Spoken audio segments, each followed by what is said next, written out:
my kitchen. Tonight I am starting my How to Prepare Meat Alternative series. I'm going to be working with tofu tonight. I'm going to pan fry, I'm going to bread and pan fry some tofu, and I'm going to serve it with steamed broccoli and millet. I already have the millet going over here on the stove. I put a half of vegan bouillon cube in with the millet, and it's going over here. It takes a little bit longer than everything else that we're going to prepare, so that's already cooking. The broccoli I have in a pan with like just almost covered in water, not quite all the way, a couple inches of water in the bottom, and I'm going to squeeze some lemon juice over that and add some salt and pepper and garlic powder to the broccoli, and it's just going to be pretty simple. For the tofu, I'm going to cube it. That's the first thing I'm going to do, is cube the tofu, and then after that I'm going to make a breading mix, and we're going to bread it. So first we'll get this going here, and you just want to cut it in like 1-inch cubes so that they're big enough to handle in your skillet. And that they're not going to fall, they're not small enough that they're going to fall apart and crumble too much. And you really want to make sure that you use a non-stick skillet or an electric skillet. The first time I tried to do this, I made it in just like a regular, one of my regular Cuisinart pans, and it was a complete disaster. It stuck all over the pan, and most of the breading came off, and it was just sort of a debacle. So I'm going to pass on my wisdom, my trial and error wisdom to you out there, and let you know that a non-stick skillet is highly recommended. So there's my tofu. It's all put together, or it's all chopped up. You want to use a generous amount of flour. I use whole wheat flour, so that's probably a little bit too much. That was a half a cup. So we'll take some of that out. The flour is like the main part of this. You want to make sure you have enough room for the breadcrumbs and stuff. I'm using cornflake crumbs because it's kind of hard to find vegan breadcrumbs at the grocery store. So if you are concerned about consuming dairy, make sure you read the ingredients for breadcrumbs. A lot of, it's interesting because a lot of breads don't have any dairy or eggs, but a lot of breadcrumbs do. So that's the breadcrumb mixture. And then I'm just going to put some fresh ground black pepper, just a few turns of that, some salt. And this is an all-natural, all-purpose seasoning. It's a salt-free blend. It has dried onion, parsley, basil, lemon peel, thyme, garlic, celery seed, red bell pepper, and some lemon powder. So I bought this at the health food store, and you can get it at any like specialty grocery, or even some just like nice regular grocery stores have it as well.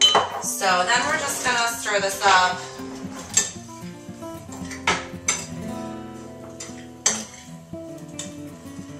A little bit.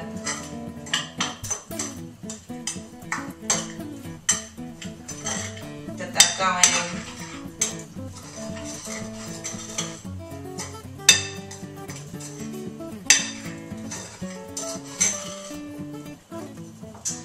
And now I'm going to just take the tofu pieces and kind of cover them in the breadcrumbs.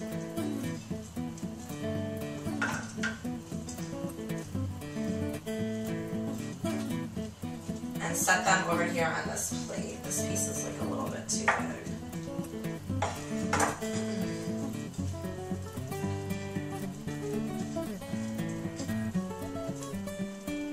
So this is like, you know, something that takes probably a little bit longer than some other dishes that I make, just with the breading process. But once you get the hang of it and you do it a few times, it doesn't really take that long. And I think it's a nice alternative to just sauteing tofu in a sauce and stir frying it. I did that for years. It gets kind of boring. So I actually bread seitan, which is wheat gluten. I actually bread and pan fry seitan a lot in this exact same fashion. And I cannot take 100% credit for inventing this. My friend Chris Cox, who's a chef, actually showed me how to come up with this breading. So that's a little plug for Chris. So, you know, just making sure that these all get nicely covered. Everything's pretty much the same size. And then we'll heat up the oil. So, just getting it nice and covered. Make sure your hands are clean. I cook a lot with my hands, which makes it easier, I think, for handling. But you really want to make sure that you wash your hands a lot when you're doing this. And I'm using a 1 14-ounce package of tofu, which is about a pound. It's a little less than a pound. So, and this is extra firm tofu. Anytime you're stir frying or pan frying, you want to go with extra firm tofu. And you can just buy that usually in the produce section of any grocery store. Tofu is really easy to find nowadays, so there's no reason why it's not readily available to anyone. I'm currently in a really small town, and there's not a lot of alternative food options, and I can get this at my local grocery store here. So I know that pretty much anywhere it's available if it's available here. So, so yeah, just cover these all really good, and then put them on a plate until you're ready. So I'm going to make sure you have an extra plate. And if you don't get the breading, you know, you want to make sure the tofu is drained. That's another thing.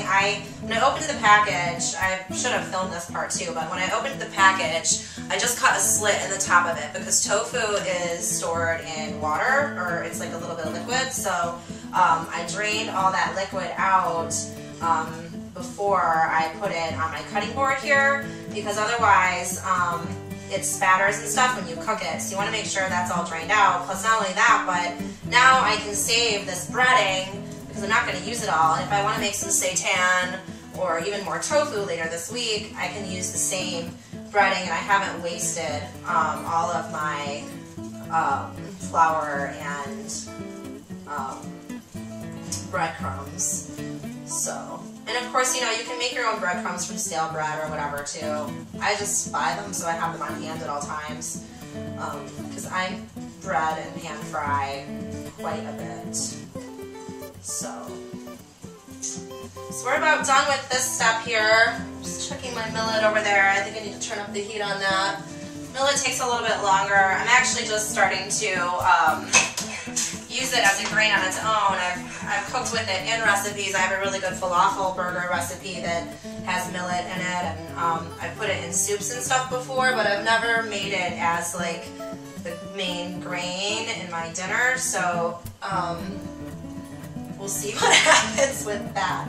But anytime I make something like that, couscous, quinoa, rice, whatever, I usually put a half bouillon cube in for like a half a cup or whatever of the grain. So, you know, just to keep that in mind. It adds a little flavor to it, makes it a little bit richer.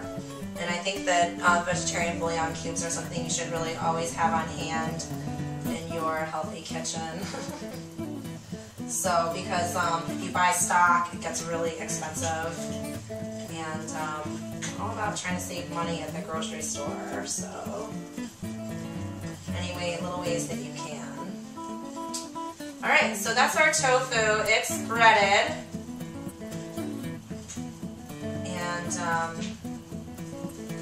we'll come back in a couple minutes when we're ready to fry it up. So here's what my breading looks like, and here is the stack of tofu breaded and ready to go. An update on my stove here. I've got the broccoli on deck. I've got about 3 tablespoons of canola oil in my nonstick skillet ready to go. And here's the millet cooking back here on the back burner. So when that millet starts to get a little bit more tender, I will heat up my skillet and we'll start frying this yummy looking tofu. Okay, so the millet is almost done. I just turned the broccoli on. It's on medium right now. And I heated up the oil so the tofu is ready to go. So I'm going to just dump this tofu in here. You can hear it kind of get going. I'm going to turn this up to high. It was on low just to heat the oil. And we will start frying this up. It's going to take a few minutes. So I usually start and get the tofu to a point where it's almost golden brown before I add any of the barbecue sauce. I'm going to make it barbecue. So at this point, it's just going to pan fry for probably like 5 to 10 minutes. Here's this tofu frying in the pan.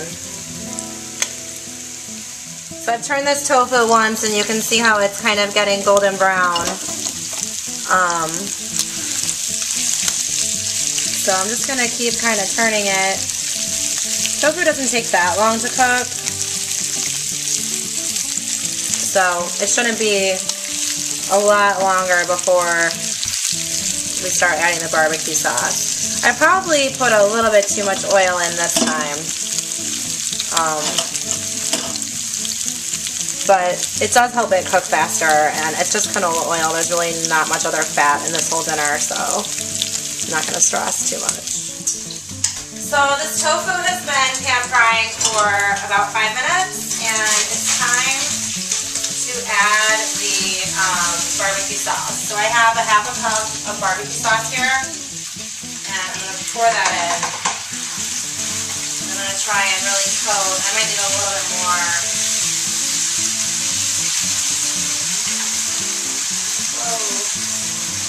Yeah, see, I put too much oil in, so now it's like splattering. And I definitely need more barbecue sauce. Probably going to need more, like close to a cup to coat all this tofu.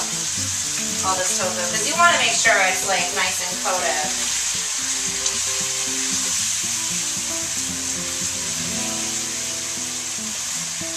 Now that's looking good. That's what I'm talking about. Okay. I'm going to come grab the camera so you guys out there in TV land can see this. YouTube land, that is. My broccoli is done, pretty much. I'm just going to, I don't like it too well done, so I'm going to drain that. Leave it uncovered so it doesn't get too limp. And here is what the tofu is looking like. So we're going to let it sit like this for a couple more minutes. Keep stirring it, probably like 3 or 4 more minutes, and we'll be good to go. So here are my finished products. I put about a tablespoon of vegetable oil spread in the millet and in the broccoli. And then the tofu is done. I'm going to turn it off. And we're gonna. So here's my plate. I'm about to enjoy for dinner. I don't know if I'll be able to eat all that. It's kind of a lot of food, but I think it looks pretty darn good. It only took me about a half an hour. Well, thanks for stopping by Kat's Kitchen, you guys. I completely destroyed my kitchen and I cleaned my plate. So in my book, it was a success. I hope that you learned a little bit about how to prepare tofu tonight. I hope you try pan frying tofu at home, and I hope you stay tuned to find out other ways to cook some other delicious meat alternatives that you think you'll really enjoy. So thanks for coming to Kat's Kitchen, and have a good night.